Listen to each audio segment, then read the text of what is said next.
आज का जो सब्जेक्ट हम शुरुआत करने जा रहे हैं एनिमल हस्बेंड्री। अब बहुत से पहले से बहुत से बच्चे इसको पढ़ भी चुके होंगे या पढ़ेंगे। ठीक है, तो आपने पहले से भी बहुत पूर्व ज्ञान आपने इकट्ठा कर रखा, या आने वाले समय में हो सकता है आपको बीच में धक्का लग जाए, अरे हमने पढ़ा था याद नहीं है, या ये वाला चैप्टर हमारा छूट गया, ये वाला चैप्टर हमारा क्लियर नहीं है। इसमें सबसे ज़्यादा समस्या आएगी आपको डिजीज वाले पोर्शन में। जो डिजीज नहीं होता उसकी औषधियाँ याद करना एक अपने आप में बड़ा टास्क हो जाता है, और 5 नंबर का ये मामला है। तो बहुत से बच्चे ये सोचेंगे कि हम यूपी स्पेशल में तो हमारा खानदानी जलवा रहा है, हम 20 में 20 करते आए हैं सब में, तो हम इसको नहीं पढ़ेंगे, हम यूपी स्पेशल में 20 में 20 कर लेंगे। तो इस भ्रांति को अपने इर्द गिर्द नहीं आने देना। ठीक, हर सब्जेक्ट को अपना बनाना, किसी से सौतेला व्यवहार नहीं करना। अब सब्जेक्ट हमें कौन कठिन लगने लगता है, जिसके साथ हम समय नहीं देते। जैसे मान लो बहुत से बच्चों को एंटोमोलॉजी कठिन लगता है, तो हमारा कारण क्या है, हम एंटोमोलॉजी को दिलचस्पी से पढ़े नहीं। उदाहरण देते हैं, हम एक रिश्ते की बात करते हैं। जैसे हमारे समाज में एक रिश्ता बहुत ज़्यादा बदनाम है, सौतेली माँ और बेटे या बेटी का संबंध जो होता है कि नहीं होता है। लोग कहते हैं सौतेली माँ मतलब दूसरी वाली माँ, या पहली वाली के ना होने पर या पापा की दिलचस्पी बढ़ जाने पर 2 माँ हो जाती है। तो जो दूसरी वाली जो माँ होती है वो अपने पहले वाली जो बीवी होती है उनकी उनके बच्चों को उतना ढंग से प्यार नहीं करती। कहावत है कि नहीं है। क्यों ऐसा होता है, दोनों तरफ से गैप बढ़ता है गैप कि नहीं बढ़ता है। मम्मी की तरफ से थोड़ा अनबन देखता है लड़का या लड़की, वो थोड़ी थोड़ी दूरियां बनाने लगता है। जब हम ऐसे ही सब्जेक्ट से दूरियां बढ़ाने लगते हैं तो वो सब्जेक्ट हमें समझ में नहीं आता है। तो ये सब्जेक्ट हमारे एजीटीए के ही बेस पर आधारित है। 5 क्वेश्चन का इसमें जलवा है, आपका पूछा जाने है।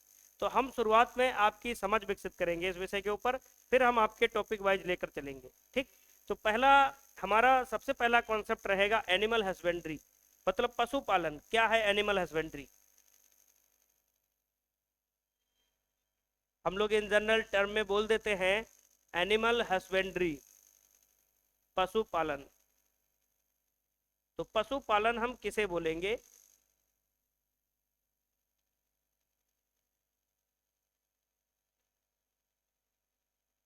समझते हैं पहले इस टर्म को। पशुपालन, पशु का मतलब जो भी पशु हैं हमारे। अब इसमें शेर बिल्ली को नहीं लाएंगे, मतलब ऐसे पशु जिनसे हमारे कृषि कार्य हो रहे हों, या कोई ना कोई हम उनसे आर्थिक गतिविधि से जुड़े हुए हों। जैसे मुर्गी से मांस प्राप्त हो जाना, ठीक है, अंडे प्राप्त होना, गौवंश से दूध प्राप्त होना, खाल प्राप्त होना, जैसे लेदर बनाया जाता है, चमड़ा बनाया जाता है कि नहीं बनाया जाता। तो ऐसे पशु जिनको मनुष्य कभी ना कभी आर्थिक उद्देश्य से प्रयोग करता है। तो पशुओं की केयर करना, मतलब रियरिंग और मैनेजमेंट दोनों होना, उसको हम कहते हैं एनिमल हस्बेंड्री। हस्बेंड्री का मतलब होता है, हस्बैंड से रिलेटेड है सब्जेक्ट, मतलब पालन पोषण कैसे किया जाए पशुओं का, ये बात करते हैं हम लोग। तो यहाँ पर जो पशु होते हैं, जो पशु होते हैं इनकी रियरिंग मतलब पालना,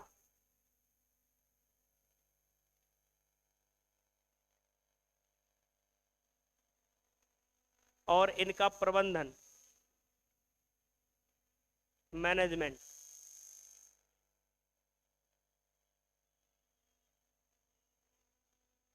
कभी भी हमारे दिमाग में एक उपज आती है कि हम क्यों ना 4 जानवर ले आए, भैंस आता है दिमाग में कि नहीं, 4 भैंस ले आए। अब सबसे बड़ी समस्या ये आएगी हमारे सामने कि हम जानवर तो सोच लिए अपने दिमाग में कि हम 4 भैंस लेकर आ जाएं। अब पहला पॉइंट कि हम उनको पालेंगे कैसे। ठीक है, पालने की जब बात आ जाएगी तो हमारे दिमाग में एक शब्द आना चाहिए कि हम पाल तो लेंगे, फिर इसका मैनेजमेंट क्या मतलब हो गया। पालना मतलब देखभाल करना, उसको समय पर एक स्थान प्रोवाइड कराना, एक जगह देना, उसको समय पर खाना देना, संतुलित राशन देना, ये सब क्या होता है, प्रबंध होता है, प्रबंधन मैनेजमेंट। पशुओं को पालने के साथ साथ उनका प्रबंध करना, जब ये दोनों चीजें हम कर लेंगे तब उसे ही हम बोल देंगे एनिमल हस्बेंड्री। क्या बोल देंगे, एनिमल हस्बेंड्री। समझ में आया कि नहीं आया। पशुओं को पालने के साथ साथ उनका मैनेजमेंट करना, पशु पालना और उनका प्रबंधन करना, सही समय पर उनको रहने के लिए स्थान देना, सही समय पर उनको भोजन देना, उनकी डाइट के लिए कितना क्या राशन देना है, ये सारी चीजें। जैसे सांड होता है, सांड बुल जिसको बोलते हैं, तो उसको प्रजनन के लिए राशन दिया जाता है, 2 किलो राशन दिया जाता है प्रजनन के लिए। जो केवल खाली पड़े रहते हैं, खूंटा तोड़ते हैं जानवर, उनको भी 1.5 किलो राशन देते हैं, जीवन निर्वाह वाला लाइफ सब्सिस्टेंस जो राशन देते हैं जीवन निर्वाह, जिंदा रहने के लिए 1.5 किलो राशन देना ही देना है हमको। अगर इतना नहीं देंगे तो पशु हमारा मर जाएगा। इन सब सारी चीजों को हम प्रबंधन में लाते हैं। अगर कभी बीमारी हो गई किसी पशु में तो उसकी बीमारी का हम उसके सिम्टम देखेंगे, मतलब लक्षण देखेंगे, उस लक्षण के अनुसार हम इसमें ट्रीटमेंट करेंगे, उसका उपचार करेंगे समय पर। ये भी हमारा क्या होगा, प्रबंधन में आ जाएगा। तो इन सब सारी गतिविधियां पशु को पालने से लेकर उसके प्रबंधन तक का जो हम देखभाल करते हैं, उसी को हम क्या बोल देते हैं, एनिमल हस्बेंड्री। अब इसी से मिलता जुलता एक शब्द और आएगा आपको, लाइव स्टॉक। आपने सुना होगा लाइव स्टॉक, सुना है कि नहीं सुना है? लाइव स्टॉक को हम बोलते हैं पशुधन। क्या बोलते हैं? पशुधन। मतलब ऐसा पशु जिसको पालने से हमें धन की प्राप्ति हो, उसको हम क्या बोलेंगे, पशुधन बोलेंगे। मतलब पशुओं को आर्थिक उद्देश्य से पाला जाए जिससे हमें धन की प्राप्ति होती है, उसे हम पशुधन बोलते हैं। तो इसमें एक लाइन लिख लेंगे, आर्थिक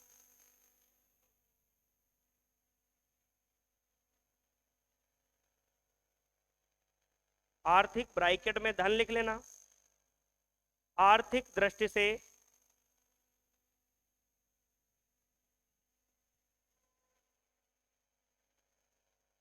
पशुपालन करना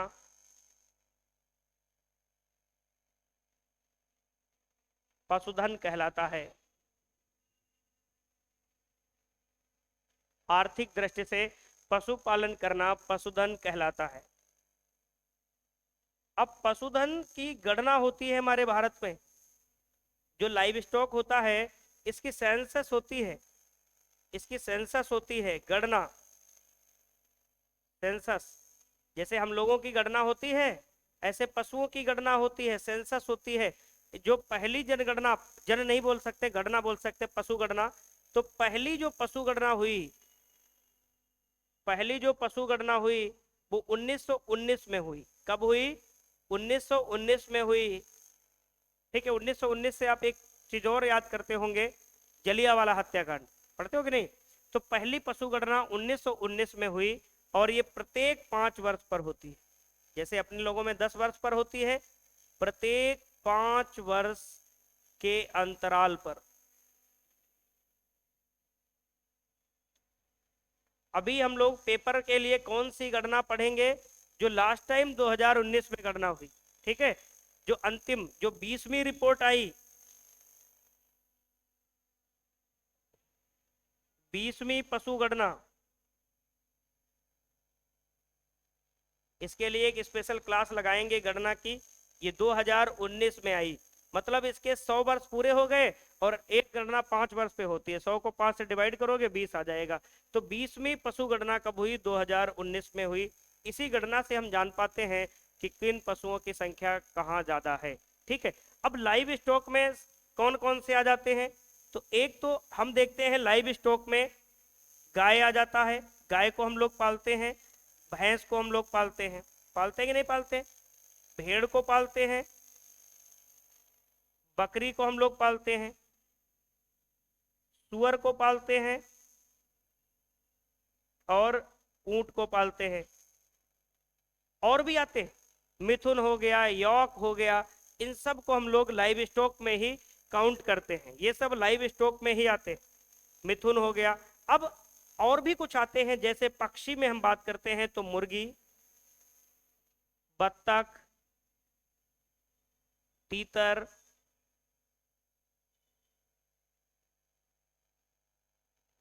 ठीक है, ये पक्षियों में हम इनका पालन करते हैं और पशुओं में इनका पालन करते हैं। इन दोनों को मिलाकर हम बोलते हैं लाइव स्टॉक।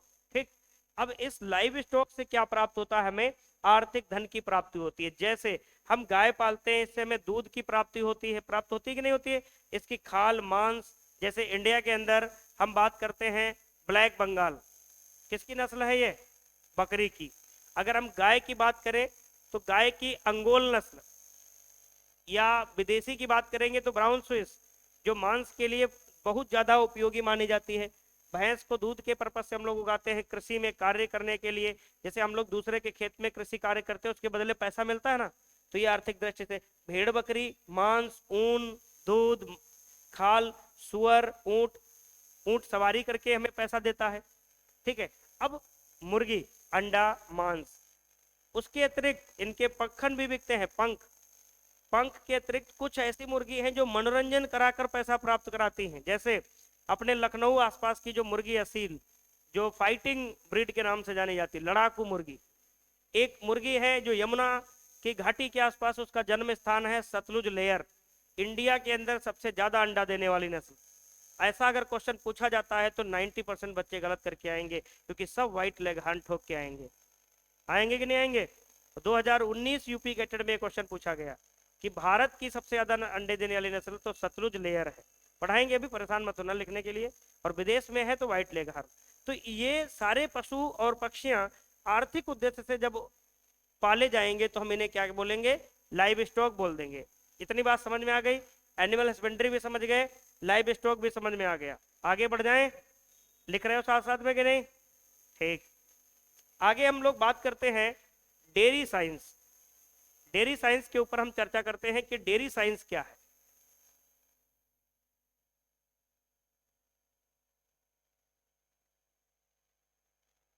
डेयरी विज्ञान,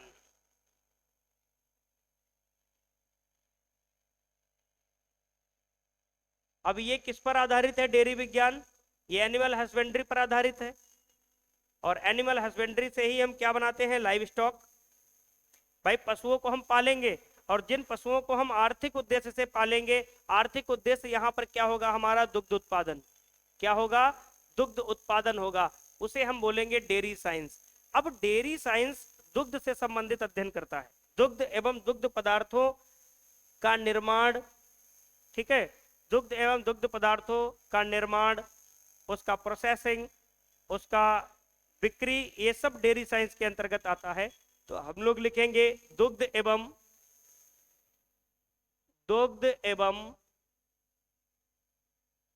दुग्ध पदार्थों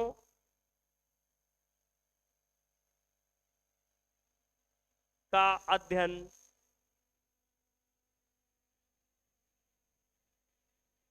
क्या कहलाएगा? डेयरी साइंस कहलाएगा। अब ये दुग्ध हमें कहां से प्राप्त होता है? एनिमल से प्राप्त होता है, ठीक है। जैसे हम बात करें, कोई पशु है, कोई एक पशु है, अब इस पशु के ब्याने के बाद, इस पशु के ब्याने के बाद यहां से क्या प्राप्त होगा? हमें दुग्ध प्राप्त होगा। इस दुग्ध से जब हम कभी क्या करेंगे? खोआ बनाने का प्रयास करेंगे, हम छेना बनाएंगे, सब्जी में सुबह सुबह हम पनीर खाते हैं या शाम को खाते हैं, दही की बात करते हैं, हम घी की बात कर लेते हैं, हम मक्खन की बात करते हैं, क्रीम की बात करते हैं, दुग्ध पाउडर की बात करते हैं।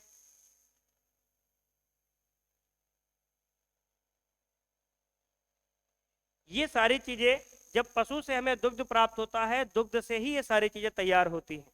इन सभी को बनाना, इनमें कितना कितना संगठन है, कैसे इसको बनाना है, और कितने समय तक इसको संरक्षित रखना है, और कब तक इनको मार्केट में ले जाके बिक्री करना है, ये सारी गतिविधियां हमारी डेयरी साइंस के अंतर्गत आती।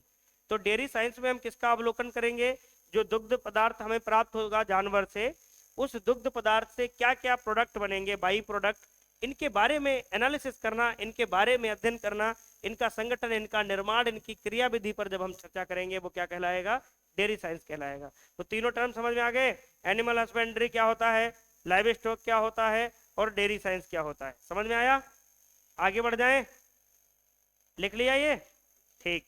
अगला हम बात करते हैं veterinary science. Veterinary science,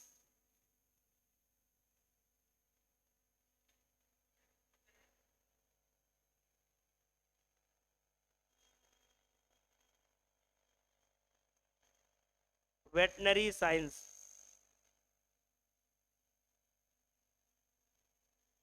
veterinary science क्या होता है? वेटनरी साइंस की हम बात करते हैं जब हम एनिमल हस्बेंड्री करते हैं, जब हम एनिमल हस्बेंड्री करते हैं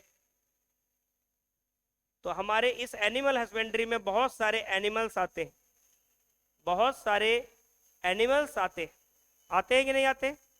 ये बहुत सारे एनिमल्स आते हैं, इनमें बहुत सारे डिजीजेज लगेंगे, इनमें बहुत सारे डिजीजेज लगेंगे, और इन डिजीजेज को कंट्रोल करना ही वेटनरी साइंस के अंतर्गत सारी चीजें हमें बताई जाएंगी। ठीक है, इन डिजीज को कंट्रोल करना या इनका मैनेजमेंट करना, इस डिजीज का जो मैनेजमेंट है, मैनेजमेंट या कंट्रोल मतलब प्रबंधन या नियंत्रण, जब हम डिजीज का प्रबंधन या नियंत्रण कर लेंगे वो किसके माध्यम से होगा? वेटनरी साइंस से। ये मैनेजमेंट या कंट्रोल किससे होता है? मेडिसिन से होगा, ड्रग से होगा, ड्रग्स, ठीक है, ड्रग्स से होगा। जो भी रोगों में जो रोग हो जाते हैं, जैसे एफएमडी की हम बात कर लेते हैं, वर्षा ऋतु में पशुओं के खुर और मुंह में छाले छाले पड़ जाते हैं, पड़ते कि नहीं पड़ते? तो गांव में टीका लगाने के लिए आता है, साल में 2 बार टीका लगाता है। तो जो वेटनरी साइंस हमें क्या ज्ञात कराता है, जो पशु हम पालते हैं, लाइव स्टॉक करते हैं या एनिमल हस्बेंड्री करते हैं, उसमें पशुओं को रियरिंग करते हैं, उनको पालते हैं जब, तो पशु को पालने के साथ साथ जब वो बड़े होंगे, उनके अंदर डेवलपमेंट आएगा, ग्रोथ आएगा, तब उनके अंदर बहुत सारे रोग होंगे, बहुत सारे रोग होंगे। अब इन रोगों के उपचार के लिए हमें बहुत सारी औषधियों की जरूरत पड़ेगी, बहुत सारे इंस्ट्रूमेंट की जरूरत पड़ेगी। वो सब हमको कौन प्रोवाइड कराएगा? वेटनरी साइंस प्रोवाइड कराएगा। हमें बधियाकरण करने के लिए किस यंत्र की आवश्यकता है? हमें सींग रोधन करने के लिए किस यंत्र की आवश्यकता है? हमें पशुओं को चिन्हित करने के लिए किस यंत्र की आवश्यकता है? वो सारा का सारा हमको कौन प्रोवाइड कराएगा? वेटनरी साइंस प्रोवाइड कराएगा। तो वेटनरी साइंस हम बोले तो पशु का चिकित्सालय होता है, पशु की चिकित्सा संबंधी चर्चा होती है, उसको ही हम वेटनरी साइंस कहते हैं। इससे रिलेटेड एक इंस्टीट्यूट भी है अपने उत्तर प्रदेश में, जिसका नाम है IVRI। कहाँ है? लिख लो, इंडियन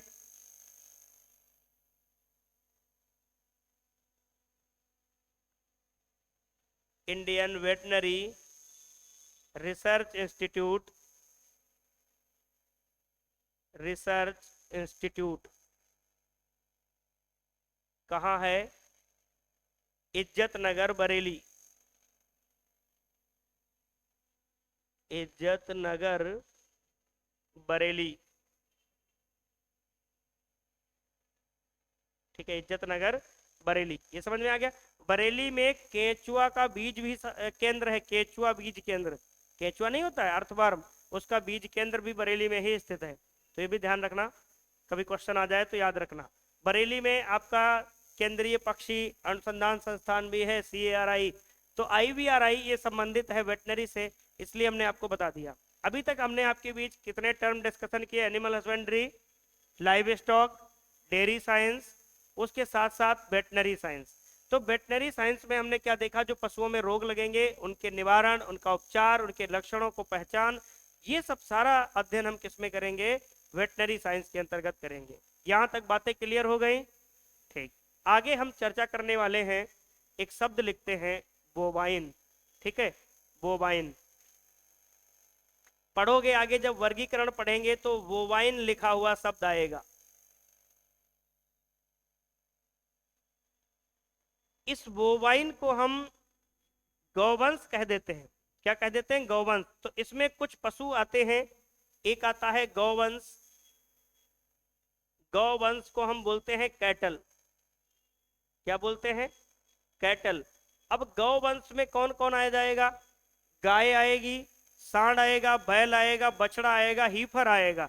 ये सब गौवंश के अंतर्गत ही आ जाते हैं। मतलब गाय, गाय का पति, तो गौवंश में गाय आ जाएगा, सांड या बैल आ जाएगा। सांड और बैल दोनों में अंतर होता है, सांड और बैल, ध्यान देना। बछड़ा या बछिया, बछड़ा और बछिया, और ओसर जिसको हीफर कहते हैं, ओसर जिसको हीफर कहते हैं। ठीक है, ये सब गौवंश में आ जाएंगे। और गौवंश के साथ साथ इसमें भैंस का परिवार भी आ जाता है, भैंस, जिसमें हम भैंस, भैंसा, इन सब के बारे में बात करते हैं, भैंस का बच्चा, ठीक है। तो भैंस में भैंसा आ जाएगा, और भैंस की मादा भैंस आ जाएगी, और इनका बछड़ा या बछिया,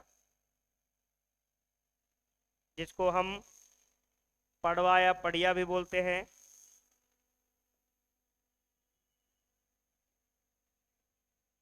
भैंस का बच्चा, बफेलो कॉफ,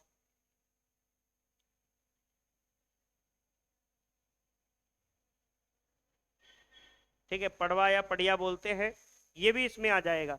तो बोवाइन का जहां कहीं भी हम नाम लेंगे उसमें गाय और भैंस का जिक्र होगा, ये बात समझ में आ जानी चाहिए। जहां कहीं भी आगे जिक्र होगा बोवाइन पशु, तो आप समझ लेना हम जैसे जनगणना पढ़ा रहे हैं वहां बोवाइन की बात कर रहे हैं, तो बोवाइन में गौवंश आ जाएगा और भैंस आ जाएगा।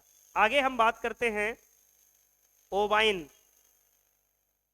ओवाइन की कभी भी हम जब बात करेंगे, ओवाइन, तो ओवाइन में कौन आ जाएगा?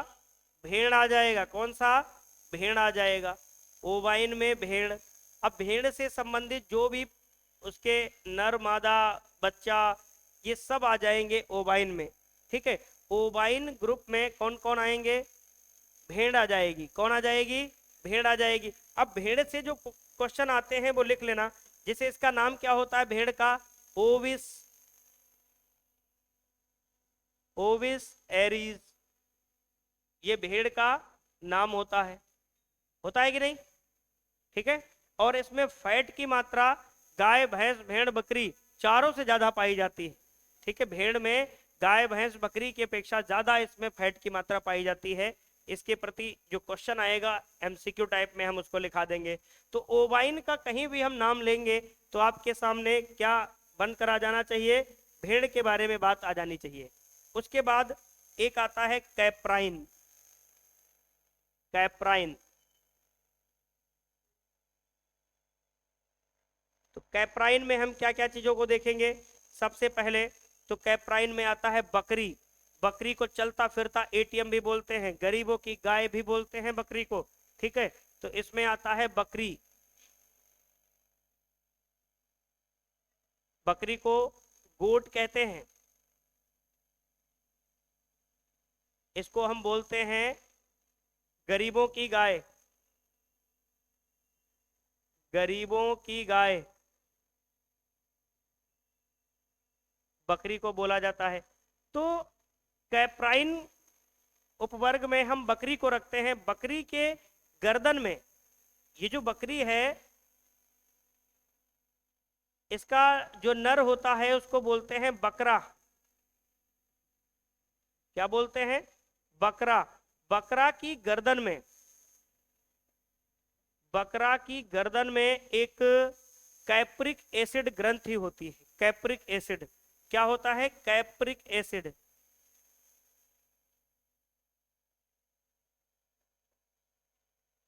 कैप्रिक एसिड पाया जाता है। बकरा की गर्दन में कैप्रिक एसिड पाया जाता है, जिसकी वजह से दुग्ध में महक आती है। बकरी का दूध झाड़ जैसी नहीं आती है, किसकी वजह से आती? कैप्रिक एसिड की वजह से। तो दुग्ध में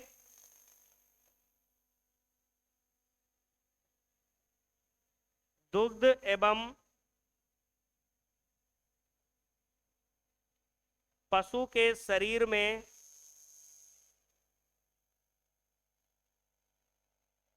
जो दुर्गंध आती है,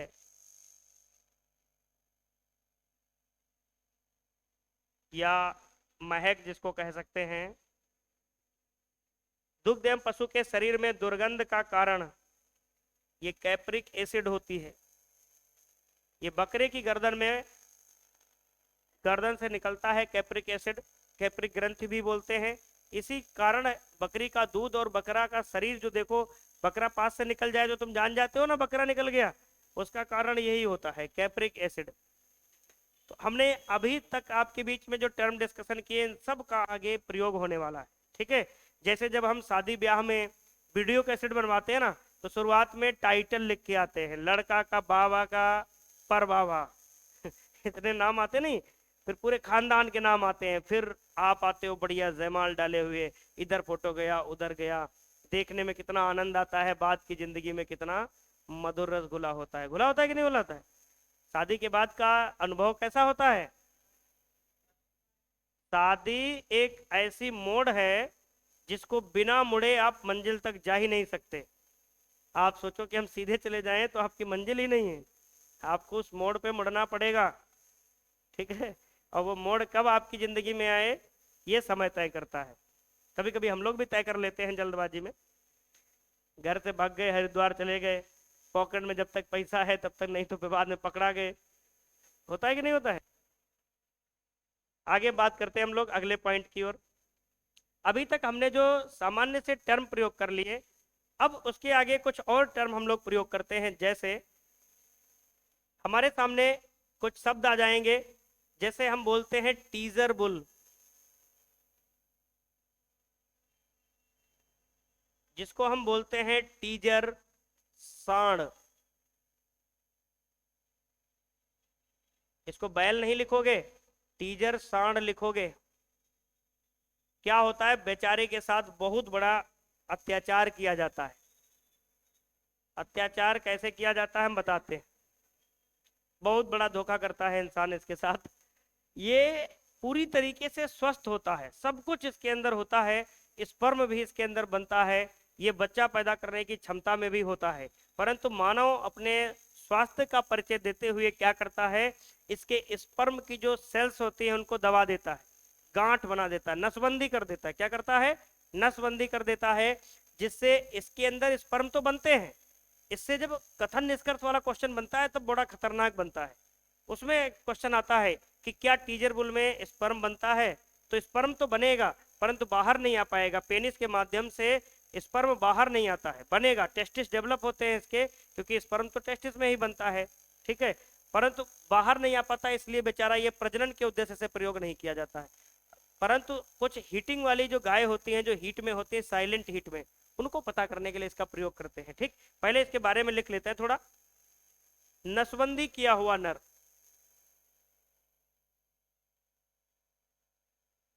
नसबंदी किया हुआ नर,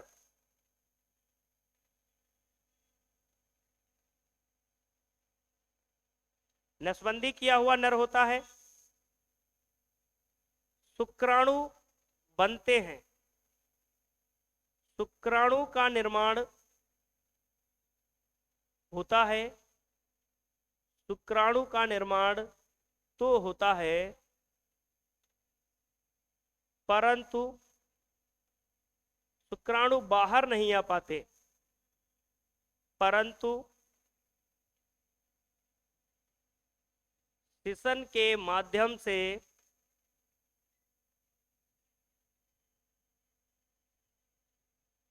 शुक्राणु बाहर नहीं आ पाते, शुक्राणु बाहर नहीं आ पाते।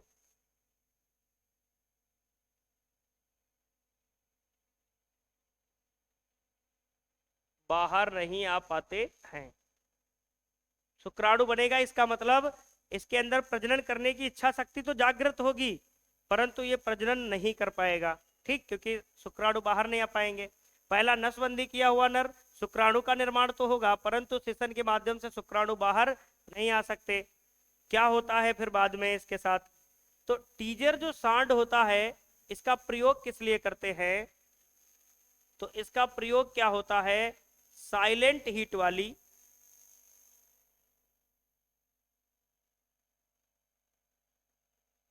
साइलेंट हीट वाली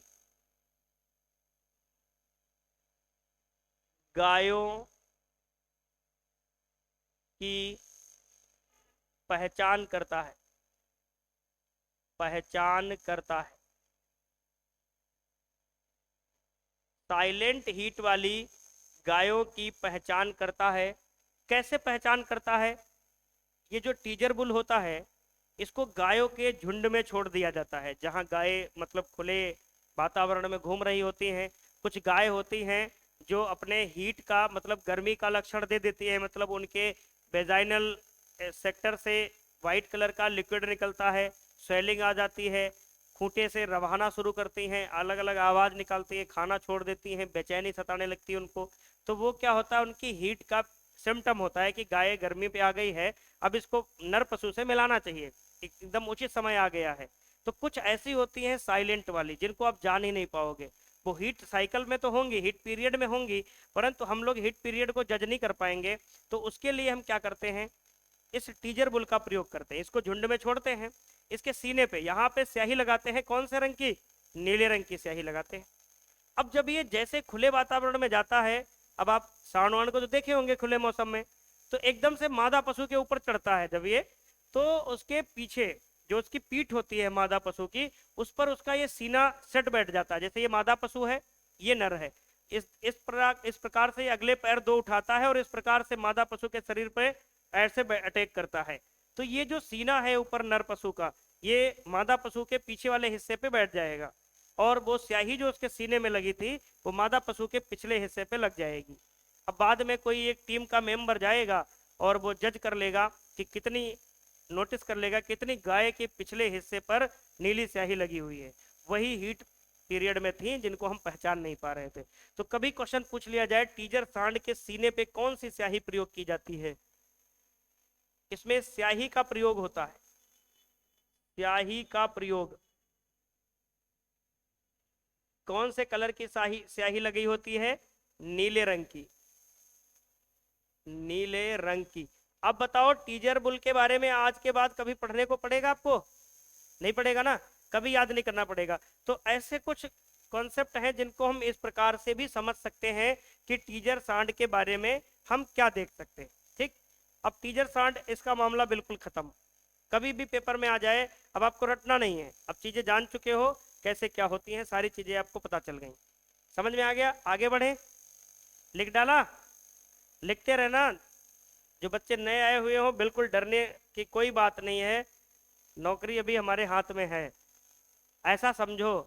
अरे मेरे हाथ में नहीं, आपके हाथ की बात कर रहे हैं, हमारे हाथ में होती तो हम सबको दे देते, सही है कि नहीं।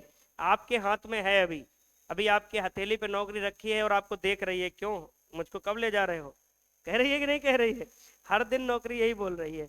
अब आप अगर इस समय विचलित हो गए, मतलब किसी के बहकावे में आ गए कि यार वो तो सब ऐसे ही है, सेल्फ स्टडी रूम पे करो, ये है वो है, सेल्फ स्टडी बहुत अच्छा होता है, परंतु डेडिकेशन हम कहाँ से ला पाएंगे। चाइना मूवी देखे हो, वो जगीरा जो बनता है, कहता है हथियार जुटा लोगे, सब कुछ कर लोगे, परंतु हमारे जैसा कमीनापन कहाँ से लाओगे, कहता है कि नहीं कहता है। तो सेल्फ स्टडी में आप कंटेंट तो जुटा लोगे, परंतु डेडिकेशन कहाँ से लाओगे, ये मैटर करेगा।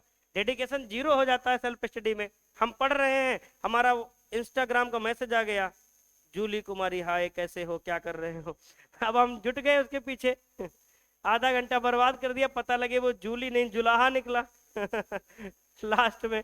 तब तो तुम्हारा और मोए मोए हो गया, वो स्टेटस भी लगा दिया, आपकी चैटिंग का लगा दिया कि नहीं। इंस्टा पे यही तो होता है आजकल, आजकल लड़के लड़कियां बन जाते हैं रिचार्ज के चक्कर में। अगला हम लोग लिखते हैं बुल, जिसको हम कहते हैं सांड।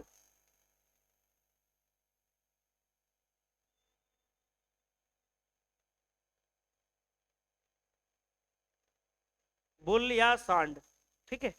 बहुत से लोग सांड और बैल में अंतर ही नहीं जानते, ठीक है। तो सांड और बैल में बहुत बेसिक सा अंतर होता है, उसको भी जानते हैं। सांड बुल कैसा होता है, अनकेस्टराइज्ड होता है।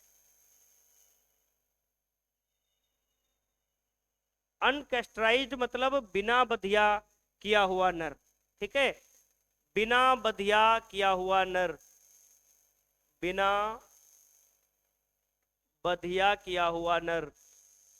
ये जब बधियाकरण पढ़ाएंगे बहुत इंटरेस्ट आएगा आप लोगों को पढ़ने में किया हुआ नर, देखो हंसना नहीं है, टॉपिक ऐसे हैं, अगर हंसोगे तो फिर मामला दिक्कत हो जाता है। तो बिना बधियाकृत किया हुआ नर क्या होता है, सांड कहलाता है। क्या कहलाता है, सांड कहलाता है। अब सांडों को हम क्यों पालते हैं, सांड का प्रयोग हम किसमें करते हैं, तो सांड का प्रयोग हम करते हैं प्रजनन कार्यों में। किसमें, प्रजनन कार्य, ध्यान देना, किसमें करते हैं, प्रजनन कार्य। सांड का जो प्रयोग करते हैं हम प्रजनन कार्य के रूप में प्रयोग करते हैं। अब प्रजनन कार्य के लिए जो अतिरिक्त राशन दिया जाता है वो कितना दिया जाता है? जो प्रजनन, जैसे सांड होता है, एक तो उसको जीवन निर्वाह दिया जाएगा, और जीवन निर्वाह के बाद उसको केवल प्रजनन के लिए जो राशन दिया जाता है वो कितना दिया जाएगा? वो 2 किलोग्राम दिया जाएगा। कितना? 2 किलोग्राम आपको राशन देना पड़ेगा प्रजनन करने के लिए। अच्छा, प्रजनन क्या होता है? एक तो प्रजनन की देसी विधि होती है, जब नर पशु मादा पशु के ऊपर चढ़ के मेटिंग करता है, उसको हम क्या कहते हैं? प्राकृतिक विधि। आज से 5-7 साल पहले जब हम लोगों के यहाँ गाय या भैंस गर्मी पे आती थी तो हम लोग जाते थे कहीं दूसरी जगह लेके नर पशु से उसको मिलवाने, उसके बदले पैसे भी देने पड़ते थे। पड़ते थे कि नहीं पड़ते थे? आज क्या हुआ, डॉक्टर साहब को लगाया फोन, डॉक्टर साहब सीमेंट डलवाना है गाय के। अब डॉक्टर साहब आपके घर पे आ गए तो उनको भी रोजगार चाहिए। अब 100-50 रुपए लिए, अपनी एआई निकाले, आर्टिफिशियल इंसेमिनेशन गन जिसको बोलते हैं, अब उसको सर्विक्स में इंटर करके स्पर्म डाल दिया। इससे फायदा क्या हुआ? नस्ल सुधार में इससे फायदा मिला कि हम चाह रहे हैं मुर्रा ब्रीड का हमें स्पर्म मिल जाए, तो मुर्रा ब्रीड का स्पर्म मिल जाता, परंतु इसमें भी धांधली चलती है। मुर्रा नाम लगा के पता नहीं किसका डलवा दे, होता है कि नहीं?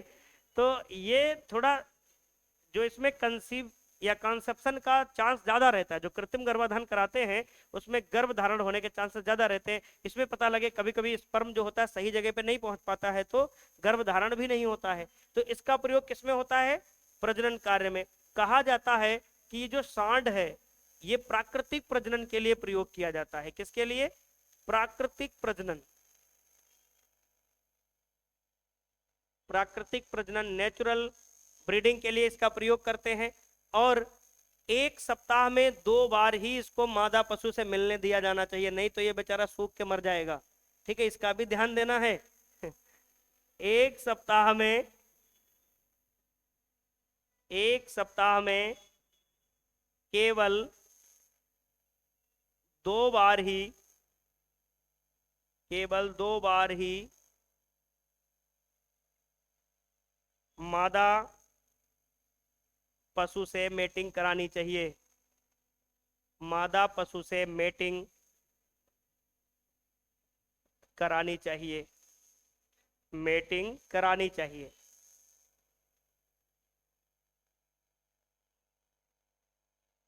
ध्यान देना, ये अपने पर जिम्मेदारी है, पशु नहीं जिम्मेदारी ये समझेगा। ठीक है, नहीं तो फिर उसकी हालत खराब हो जाएगी, वो फिजिकली रूप से पतला होके दुबला सा होगा, फिर कोई नहीं आएगा, आपका जो धंधा है वो भी चौपट हो जाएगा। बहुत से लोग नर पशु को पाल के रखते हैं ना प्रजनन कार्य के लिए ही, 50 रुपए 100 रुपए। तो 1 सप्ताह में, हाँ, तो देखो गांव में वो ध्यान नहीं देते उसका, इसलिए नस्ल भी देखो कैसी पैदा हो रही है।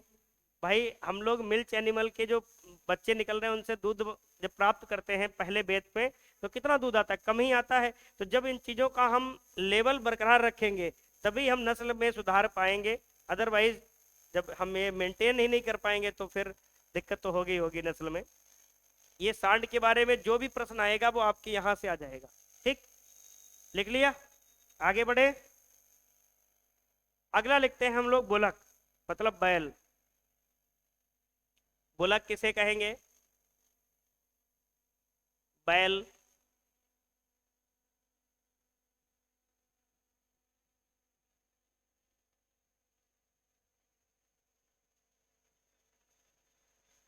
बैल क्या होता है इस पर समझना है हमें लोगों को।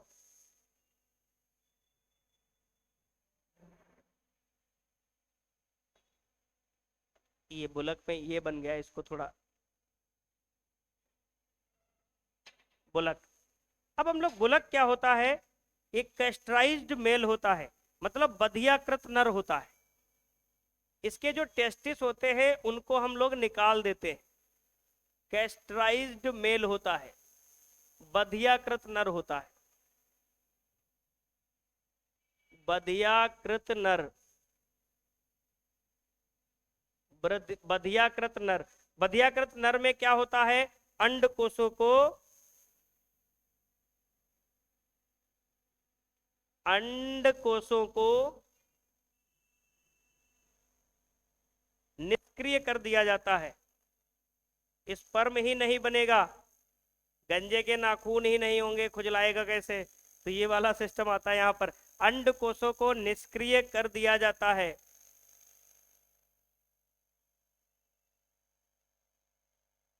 ध्यान देना यहाँ पर थोड़ा। ये जो बधियाकरण करते हैं, पुराने समय में बड़े खतरनाक स्टाइल से बधियाकरण करते थे। पत्थर लेते थे और बेचारे के अंड को उसको कूच देते थे, कितना दर्द होता होगा। ये लकड़ी के दो गुटका लिए, एक के नीचे रखा और एक के ऊपर मार दिया, फचाक बोल गया, खत्म। आजकल तो चीरा लगा के बधियाकरण कर लेते हैं, या हम छल्ला चढ़ा देते हैं, रबड़ का इलास्ट्रेटर कस देते हैं, बेचारा नस कसती रहती, सूख जाता है, एक समय आता है वर्डिजो का स्टेटर का प्रयोग कर लेते हैं, ठीक है। परंतु पुराने समय में लोग कैसे इनको कूच देते थे पत्थरों से, कितनी बेरहमी तरीके से होता था। अब जो अंडकोशों को निष्क्रिय करते हैं, उससे जो बधियाकृत नर होता है दो प्रकार से होता है। एक को हम बोलते हैं बुलक, एक को हम क्या बोलते हैं, बुलक बोलते हैं, और एक को हम बोलते हैं स्टीयर। क्या बोलते हैं, स्टीयर बोलते हैं। ध्यान देना, बुलक बोलेंगे कृषि कार्य हेतु, जो बैल होते हैं, जो बुलक कहलाते हैं, जो कृषि कार्य करते हैं, कृषि कार्य हेतु, कृषि कार्य हेतु बधिया किया हुआ नर, बधिया किया गया नर, बधिया किया गया नर क्या कहलाता है, नर पशु। पशु लिख दे, नहीं तो पता लगे इंसान समझ लो, ठीक है। तो कृषि कार्य करने हेतु जो बधिया किया गया नर पशु है वो क्या कहलाता है, बुलक कहलाता है, यानी उसको हम बैल कहेंगे। इधर क्या हो गया भाई साहब, ये क्या कहलाएंगे, मांस उत्पादन हेतु, मांस उत्पादन हेतु, मांस उत्पादन हेतु बधिया किया गया नर पशु, बधिया किया गया नर पशु क्या कहलाएगा, आपका स्टीयर कहलाएगा। क्या कहलाएगा, स्टीयर कहलाएगा। तो बुलक क्या होता है, स्टीयर क्या होता है, दोनों बधिया होते हैं, दोनों के अंडकोशों पर इमोशनल अत्याचार किया जाता है, परंतु किस किस कार्य के लिए, जो कृषि कार्य के लिए किया जाएगा उसको हम बैल बोलेंगे, जिसको मांस के उत्पादन से करेंगे उसको हम क्या बोलेंगे, स्टीयर बोल देंगे। ये दोनों चीजें समझ में आ गई कि नहीं आ गई? अच्छा, बोर तो नहीं हो रहे हो तुम लोग, चीजें समझ में आ रही कि नहीं? हाँ, अगर 1% भी आपको समझ में ना आए तुरंत रिकॉल करना हमें, मतलब हम तुरंत तुम्हें समझाएंगे, क्योंकि समझ विकसित हो जाएगी तभी हम पेपर में क्वेश्चन को धुआं धुआं कर पाएंगे, नहीं तो हम कंफ्यूज इतने होंगे। एग्जामिनेशन हॉल में हमारा सिलेक्शन क्यों नहीं होता है, क्योंकि हर प्रश्न हमारा साढ़ू और सड़वाइन लगता है कि अरे ये तो बहुत आसान है, इसको मारो। अब एग्जाम हॉल के बाद ससुर जी डंडा लिए खड़े रहते हैं, मतलब जो दोस्त लोग होते हैं, इसका क्या किया, अरे इसका तो ये होगा, अब लगी लंका आपकी। एग्जाम हॉल से निकलने के बाद बस और ट्रेन मिलते मिलते आपके 10 से 12 गलत हो जाते हैं, कि नहीं हो जाते? एक तो आप कट ऑफ जो मन में ठान रखे थे कि इतनी जाएगी, उससे 5-10 आगे कर पाए हो, उसमें से 10-15 गलत निकल गए।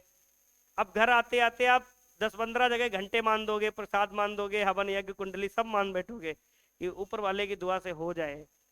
होता है ऐसा कि नहीं होता है?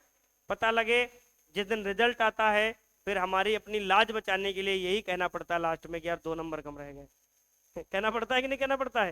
वो मजबूरी है, क्योंकि समाज है ये आपके एजुकेशन से मतलब नहीं रखता है। समाज पौधे की वृद्धि को देखता ही नहीं है, सिर्फ फल को देखता है। मतलब तुम किस परिस्थिति में वृद्धि कर रहे हो ये उससे मतलब नहीं है, उसको उपज चाहिए प्रति क्विंटल, ठीक, प्रति हेक्टेयर के हिसाब से। बाकी वो कुछ नहीं जानता कि तुम्हें पानी मिला समय पर कि नहीं मिला, खाद पानी दिया गया कि नहीं दिया गया, नहीं, उपज दो तुम उसको बढ़िया। मांगता है कि नहीं मांगता? ठीक, आगे हम लोग बात करते हैं। एक होता है हीफर,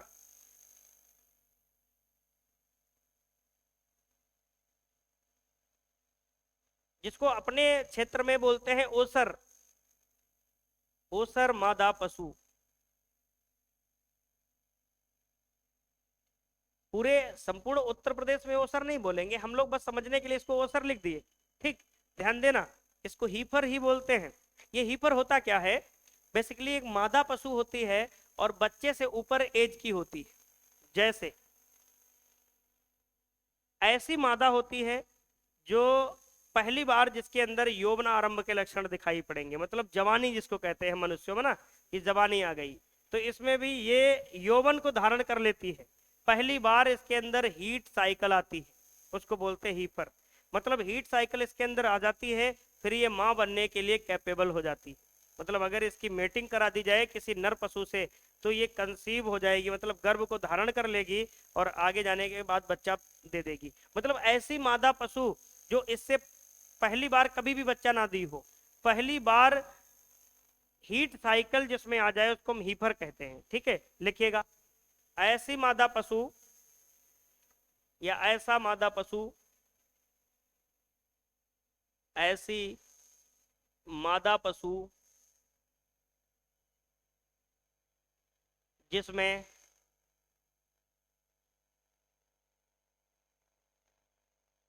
पहली बार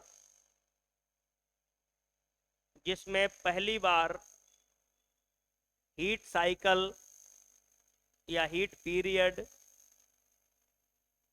जिसमें पहली बार हीट पीरियड आना प्रारंभ हुआ हो,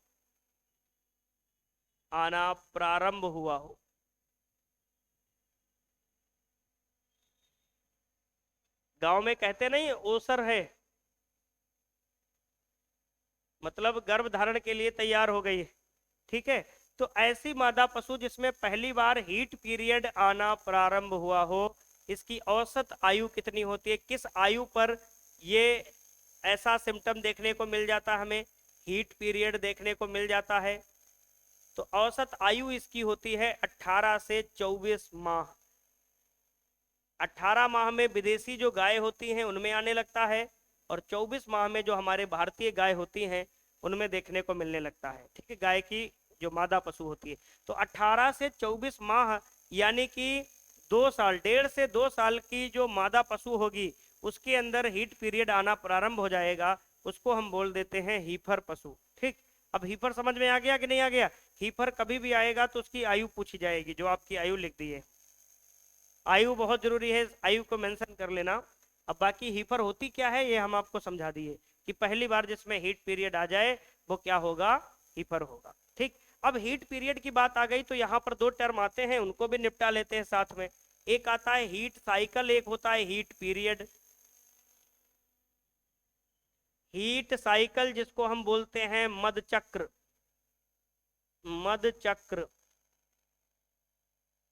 और एक होता है हीट पीरियड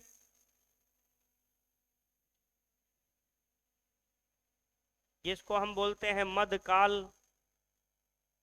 जानते हो सभी लोग कि नहीं? देखो समझिएगा, हीट चक्र के बारे में जानते हैं। हीट साइकिल क्या होती है? जब तक मादा गर्भ धारण नहीं करती है तब तक उसके हर एक साइकिल जितने दिन की होती है, जैसे मनुष्यों में 27 दिन का होता है, गाय में, भैंस में 21 दिन का होता है, गाय में भी 21 दिन का होता है। तो जब तक गाय या भैंस गर्भित नहीं हो जाएगी तब तक हर 21 दिन बाद वो हीट में आएगी। ठीक है, जब तक मादा पशु गर्भित नहीं है तब तक हर 21वें दिन बाद क्या होगा, वो हीट में आता रहेगा। जब ये गर्भ धारण कर लेगी तो हीट साइकिल आना बंद हो जाएगी। ठीक है, जब तक हीट पे नहीं आएगी तब तक ये हर 21वें दिन आ जाएगी। आप मनुष्यों में देखते हो कि 27 दिन बाद हीट पीरियड आता है, हीट साइकिल आता है। ठीक है, तो हीट साइकिल क्या होता है, इसका एक चक्र है। जैसे इसके बारे में एक लाइन लिख लो, जब तक मादा पशु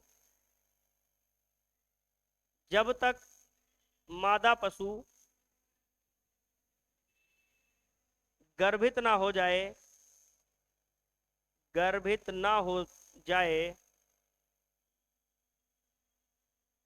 तब तक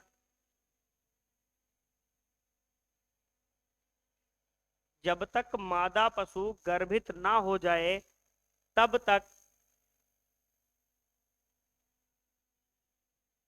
हीट साइकिल अपने निर्धारित समय पर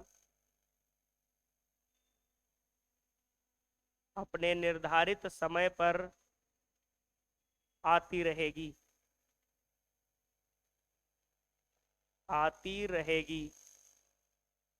कहने का मतलब जब तक मादा पशु अपने पेट में गर्भ को धारण नहीं कर लेगी तब तक ये अपने निर्धारित समय से आती रहेगी। इसको बोलते हैं हीट साइकिल। और कितने दिन तक रहती है वो हीट पीरियड, जैसे महिलाओं में 5 से 7 दिन का लगभग लगभग चलता है, गाय में 2 से 3 दिन तक रहता है।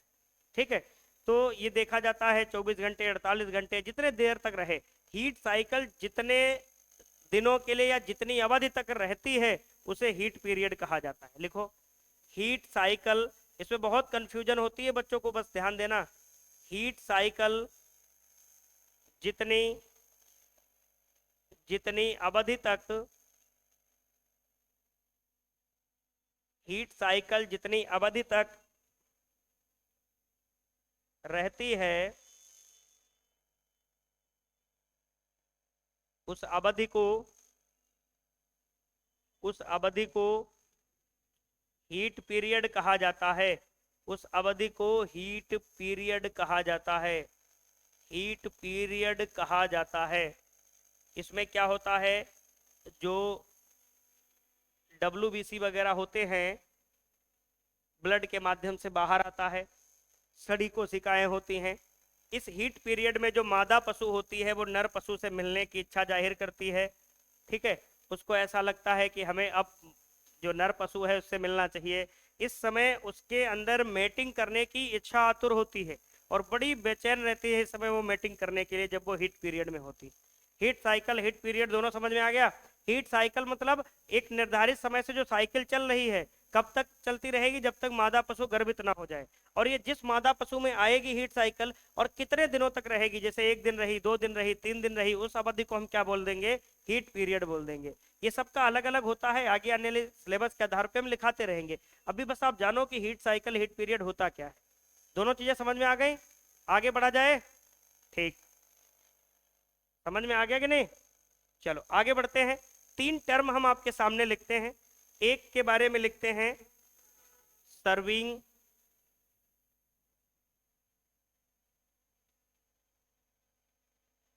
और एक के बारे में हम लिखते हैं टॉपिंग। ये क्यों हिमालय पर्वत को हिला रहे हो? उसके बाद कपलिंग।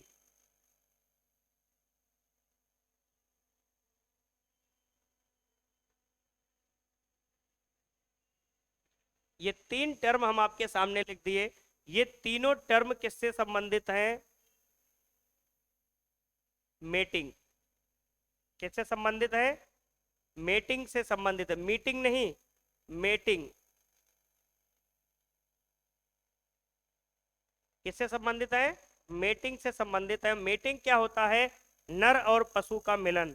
ठीक है, नर और पशु का मिलन ही क्या कहलाता है? मेटिंग कहलाता है। अब ये मेटिंग लिख लेना।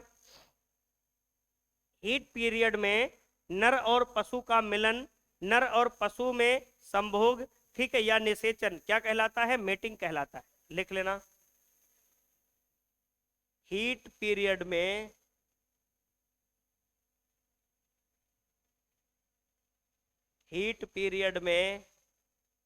जब नर और मादा पशु हीट पीरियड में जब नर और मादा पशु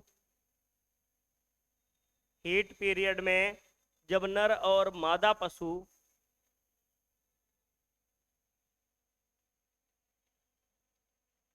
आपस में संभोग करते हैं,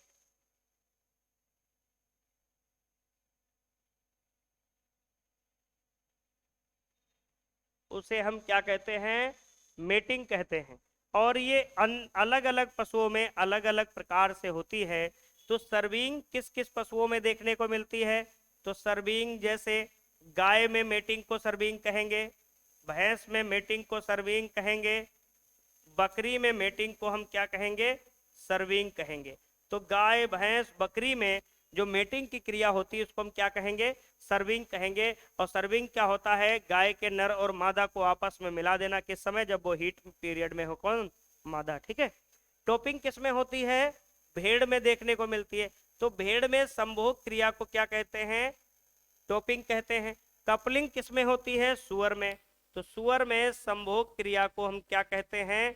कपलिंग कहते हैं। सुगर मत लिखना, सुअर होता है सुअर, ठीक है। तो सुअर में मेटिंग क्रिया क्या कहलाती है? कपलिंग कहलाती है। क्या कहलाती है? कपलिंग कहलाती है। इसको फटाफट से नोट कर लीजिएगा।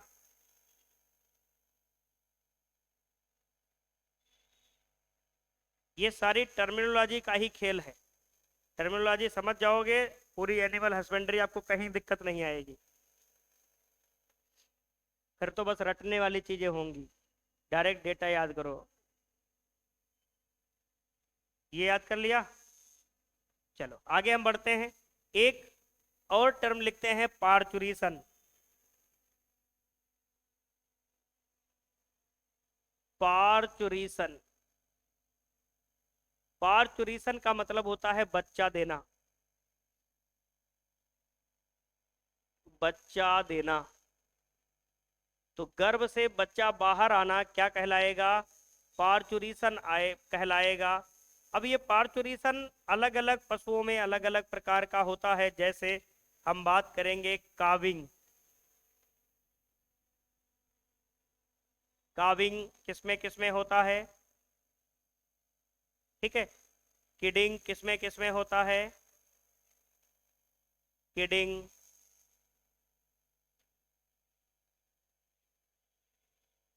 उसके बाद लैम्बिंग। लैम्बिंग।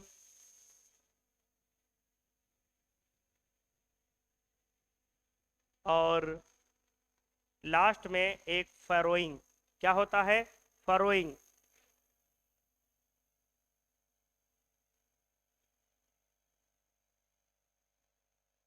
ये मेजर रूप से जो पूछे जाने वाले प्रश्न हैं वो यहीं से आपके रहेंगे। अब देखते हैं, पार्चुरेशन का मतलब हमने लिखा बच्चा देना। क्या लिखा? बच्चा देना। अब जो काविंग होता है, ये बच्चा किसमें किसमें बच्चा देने को काविंग कहते हैं? गाय और भैंस। गाय और भैंस में बच्चा देने को क्या कहते हैं? गाय और भैंस में बच्चा देना काविंग कहलाता है। बकरी का बच्चा किड कहलाता है, और बकरी में बच्चा देना क्या कहलाता है?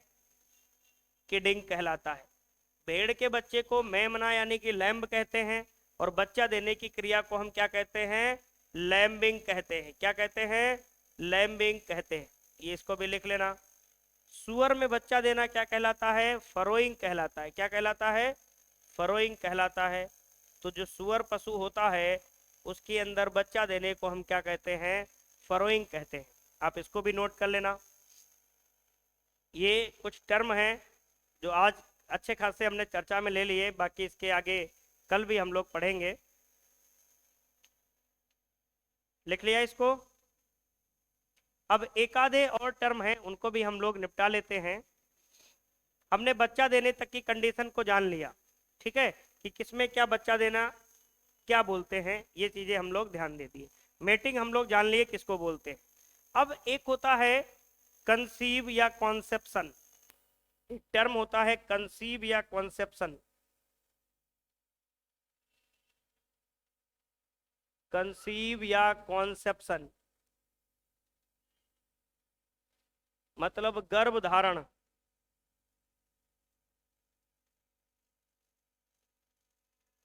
गर्भ धारण क्या होता है? गर्भ धारण इसको जानते हैं।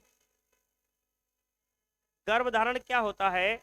जब नर और मादा पशु मेटिंग करते हैं, उसके उपरांत मादा पशु के गर्भ में या मादा पशु गर्भ धारण करती है, उसको हम कंसीव या कॉन्सेप्शन कहते हैं। ठीक है। क्या देखते हैं यहां पर हम? मेटिंग होती है। मेटिंग होती है ना? किसमें होती है मेटिंग? नर और मादा में मेटिंग होती है। नर से क्या निकलता है? शुक्राणु। क्या निकलता है? शुक्राणु। और मादा से क्या निकलता है? अंडाणु। क्या निकलता है? अंडाणु। जब दोनों आपस में मिलते हैं तो क्या बनाते हैं? जाइगोट बनाते हैं। क्या बनाते हैं? जाइगोट बनाते हैं, जो आगे चल के भ्रूण का निर्माण करता है। क्या बनाता है? जो आगे चल के भ्रूण का निर्माण कराता है। ठीक है, यहां तक हमने देखा कि जब शुक्राणु और अंडाणु मिलते हैं, जब शुक्राणु और अंडाणु मिलते हैं, ये फालतू की चीजें हमने बता दी आपको। जब शुक्राणु और अंडाणु मिलते हैं तो जो मादा पशु होती है वो गर्भ धारण करती है। क्या करती है? मादा पशु में गर्भ धारण,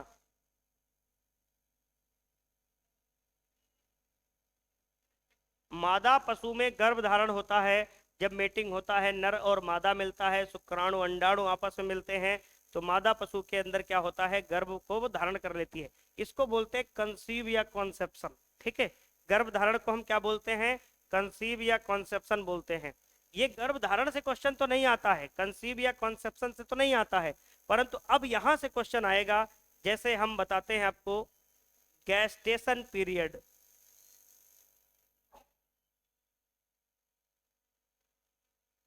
गैस्टेशन पीरियड, ये एक टर्म है, यहां से क्वेश्चन आएगा, गर्भावधि या गर्भकाल अवधि। ठीक है, तो गैस्टेशन पीरियड को बोलते हैं गर्भकाल अवधि, गर्भकाल अवधि। थोड़ा फास्ट तो नहीं पढ़ा रहे? बहुत स्लो पढ़ा रहे? ठीक, नहीं फास्ट नहीं होना चाहिए, कहने का मेरा मतलब ये है कि आपको समझ में चीजें आनी चाहिए। ऐसे घास भी नहीं काटना जो इतने पहने हंसिए लेकर हम चलें। अब यहाँ पर हम बात करते हैं गैस्टेशन पीरियड क्या होता है, गर्भकाल अवधि क्या होती है। जैसे हम कभी भी मादा पशु को मेटिंग कराते हैं, उसके बाद वो गर्भ धारण करती है और कभी आगे आने वाले समय में बच्चा देती है। तो गर्भ धारण करने से लेकर के बच्चा देने की जो बीच की अवधि होती है उसी को हम गर्भकाल कहते हैं। हर पशु का अपना अपना अलग अलग गर्भकाल होता है। जैसे भैंस का 310 दिन मतलब 10 महीना 10 दिन, और गाय का 285 प्लस माइनस 5, 9 महीना 9 दिन एवरेज मान लेते हैं। बकरी का आपको 145, भेड़ का 150 दिन, सुअर का 114 दिन। ठीक है, ऐसे हम देखते हैं। तो गैस्टेशन पीरियड क्या होता है ये अपने को यहाँ पर देखना है। सबसे पहले हम क्या करते हैं, मेटिंग कराते हैं जब पशु की, तो मेटिंग कराने के बाद वो क्या धारण करता है, कंसीव धारण करता है, मतलब गर्भ को धारण करता है। ठीक है, उस पशु में क्या आता है, कंसीव या कॉन्सेप्शन आता है, और इस कंसीव या कॉन्सेप्शन के बाद वो क्या करता है, पार्चुरेशन करता है। क्या करता है, पार्चुरेशन। इसीलिए हम पार्चुरेशन पहले बता डाले आपको, ताकि आपको जानने में कोई दिक्कत ना हो। पार्चुरेशन मतलब बच्चा देना, ठीक, कंसीव मतलब गर्भ धारण करना, ये दोनों टर्म आपको पहले ही बता रखे थे। तो कंसीव मतलब मान लो आज कितनी तारीख है, आज 24 जनवरी यानी कि यूपी स्थापना दिवस। तो 24 जनवरी को कोई मादा कंसीव लेती है, मतलब गर्भ को धारण करती है, और वो आगे आने वाले 10 महीने बाद किसी बच्चे को जन्म देती है। तो आज से लेकर उस बच्चे देने के जन्म के अवधि का जो बीच का जो अवधि होता है, ये जो पीरियड होता है, ये जो अवधि होती है, यही क्या होती है, गर्भकाल होती है। क्या होती है, गर्भकाल होती है। ध्यान देना, यही गर्भकाल कहलाता है। तो गैस्टेशन पीरियड समझ में आ गया क्या होता है। ऐसे आप अलग अलग पशुओं का गैस्टेशन लिखाएंगे, तब हम सीधा लिखवा देंगे गर्भकाल अवधि, फिर आपको बताना नहीं पड़ेगा कि गर्भकाल होता क्या है। अभी आप जानते चलो कि गर्भकाल क्या होता है। ठीक, यहां तक अपने आज की क्लास में डिस्कशन किए। कल इसके आगे की कुछ टर्मिनोलॉजी और हम लेकर के आएंगे, उसको पढ़ेंगे, फिर अपने सीधा एजीटीए के सिलेबस पे आ जाते हैं। ऐसा नहीं कि हम सिलेबस के बाहर आपका बता रहे हैं, मतलब हम एक पृष्ठभूमि बना रहे हैं ताकि आपका मन जो है सिलेबस के ऊपर पूरा एकाग्रता से लग जाए। इधर उधर रैंडम कुछ पढ़ाने से आपका भी मन भटकेगा, और जो नया बच्चा आएगा उसका भी मन भटक जाएगा कि अरे मास्टर कहाँ से शुरू कर दिया।